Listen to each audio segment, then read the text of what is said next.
Welcome back to my channel. நான் ரொம்ப நாள் வீடியோ போடாததுக்கு வளருது. ரொம்ப நாள் வீடியோ போடாததுக்கு என்னை மன்னித்திருங்கள். ஸோ நான் இப்போ போகிறேன். நான் கொஞ்சம் ஸ்கிரிப்ட் பார்த்துப்பேன். ஏன்னா இந்த ஸ்கிரிப்ட் எழுதி ரொம்ப நாள் ஆச்சு.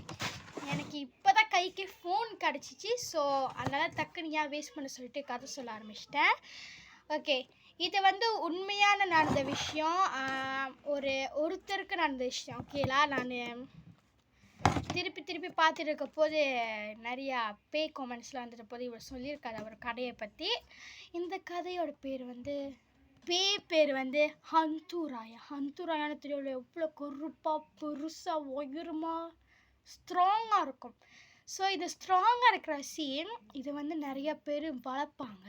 மலாய்க்காரங்க ரொம்ப பேர் இதை வளர்ப்பாங்க.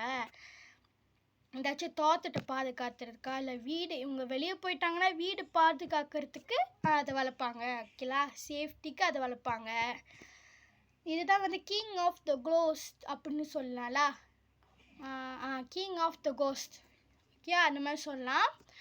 ஸோ வாங்க கதைக்குள்ளே போகலாமா?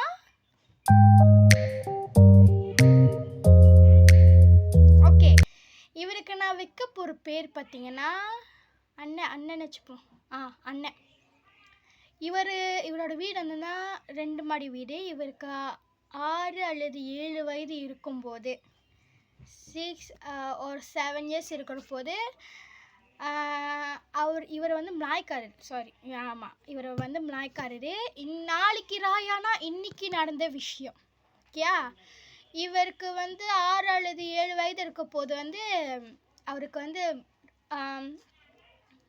அவங்கள வீட்டுக்கு உறவினர்கள் இருக்காங்க. ரிலேட்டிவ் வந்திருக்காங்க. இவங்க ரிலேட்டிவ் எல்லோரும் அப்ஸ்டேரில் தங்க வச்சுட்டு இவர் இந்த அண்ணன் அவங்க அம்மா கீழே படுத்துருக்காங்க. இவருக்கு பட்டாசு வெடிக்கிறத விட பட்டாசு பார்க்குறது ரொம்ப பிடிக்கும். அது ஒரு ராயா அன்னைக்கு. ஸோ 12 மணி வரைக்கும் அவங்க அப்பா பக்கத்தில் படுத்து வெயிட் பண்ணிகிட்டு இருக்காரு.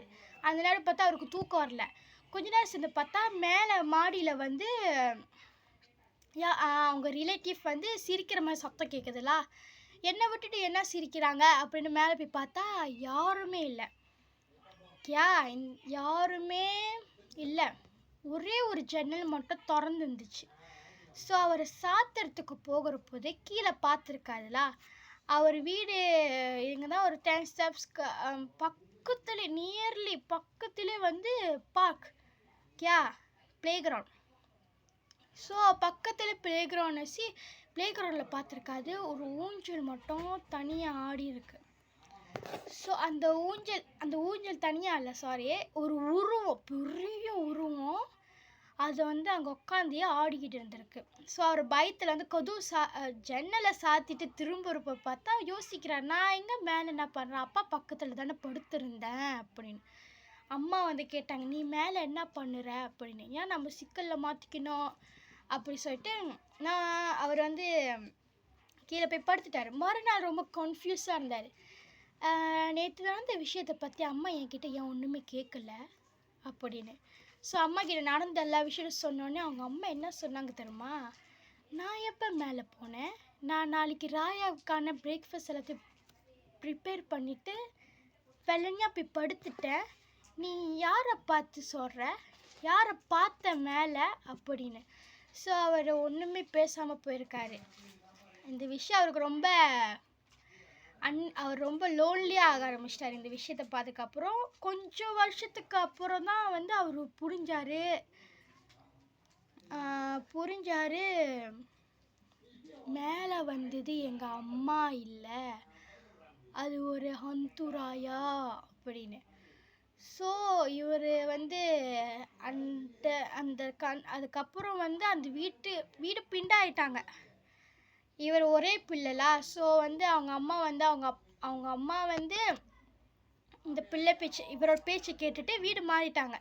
வீடு மாறினதுக்கப்புறம் அவர் அந்த வீட்டிலையும் ஹந்தூராயா இருந்திருக்கு. இந்த ஹந்தூராயா இவர் டிஸ்டர்ப் பண்ண வச்சு அவர் எங்கெல்லாம் போகிறாரோ ஹந்தூராயா அவர் முதலாளி நினச்சிட்டு அவர் பின்னாடியே போயிட்டு இருக்கிறது. ஸோ இதுதான் அந்த கதை. இது ரொம்ப ஷார்ட்டான கதை. ஒரு 5 மினிட்ஸ் தான் வந்திருக்கு. ஸோ இது ரொம்ப ஷார்ட்டான கதை. எல்லாமே ஷார்ட்டாக இருந்துச்சு. இதுதான் கொஞ்சம் லாங்காக இருந்துச்சு. ஸோ இதுதான் உங்ககிட்ட சொன்னேன்.